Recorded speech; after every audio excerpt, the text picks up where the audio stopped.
Em maio de 2015, estima-se que o governo federal precise economizar 70 bilhões de reais durante todo o ano. Isso significa menos investimentos e mais dificuldades para todo mundo.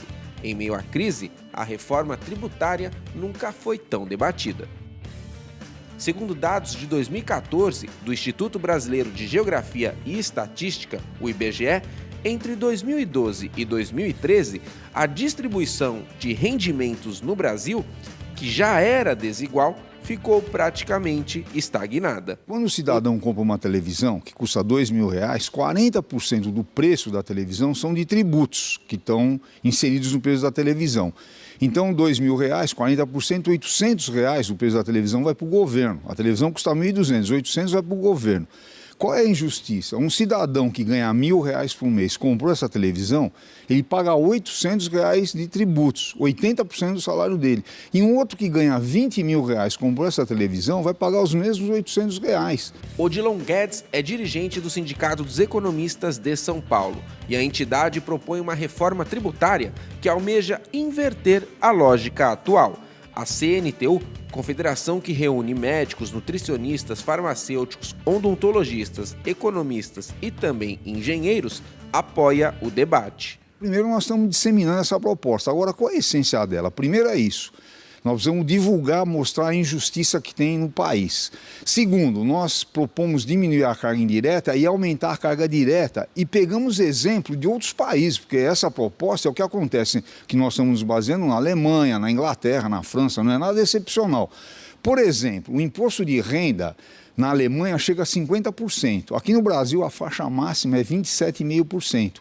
Então nós estamos propondo que quem ganha menos do salário mínimo definido pelo DIEESE, que hoje deveria ser cerca de R$3.000, está isento de imposto de renda. Hoje só está isento quem ganha menos de quase R$1.800. Então, aumentaria a isenção, mas nós aumentaríamos a faixa até 40% e não 27,5%, porque aí você pega quem ganha mais.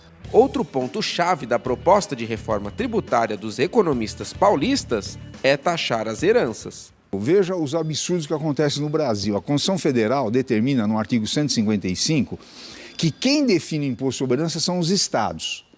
Então, por exemplo, no estado de São Paulo é 4% imposto sobre herança. E aí o Senado fez uma resolução de número 9, em que ela define que o teto para o imposto sobre herança é 8%. Quer dizer, o Senado faz uma resolução e impede de um estado aumentar mais, porque é o estado que a Constituição Federal determinou quem deve dizer qual é o teto. Só para dar um exemplo, na Inglaterra esse imposto tem mais de 300 anos.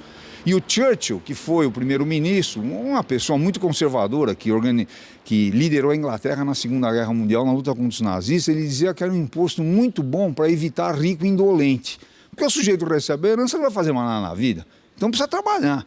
Então, por exemplo, e na Inglaterra, quando a princesa Diana morreu, ela deixou 30 milhões de dólares de herança para os filhos dela, e o governo inglês cobrou 15 milhões de imposto sobre herança. Aí muita gente fala, que absurdo. Agora, quem conhece a Inglaterra, Londres, vai ver o padrão de vida que é lá. Porque, veja, você cobra tributos e tem que investir. Por quê? Para o bem da população. A reforma tributária é debate histórico no Brasil. Como interfere em muitos interesses, o desafio é essencialmente político. Para Odilon, o poder econômico prevalece sobre o bem de todos.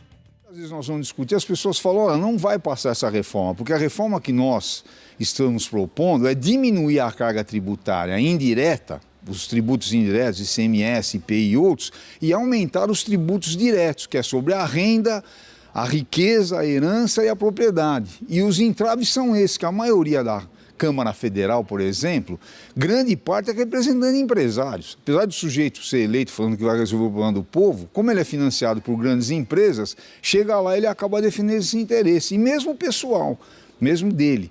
Então, os entraves são esses. Por isso que esse debate ele é central, porque, primeiro, a população precisa tomar conhecimento, as lideranças sindicais e os empresários também, tá certo? Porque é um debate que interessa a toda a sociedade. Para depois nós, paulatinamente, a partir desse conhecimento, ir pressionando os membros da Câmara para aprovar uma proposta que precisa ser amplamente debatida primeiro, porque é uma questão complexa e interfere em vários interesses. Pesquisa Datafolha apurou que 47% dos participantes da manifestação do dia 15 de março na Avenida Paulista, que teve repercussão mundial, foram ao ato motivados pelo combate à corrupção.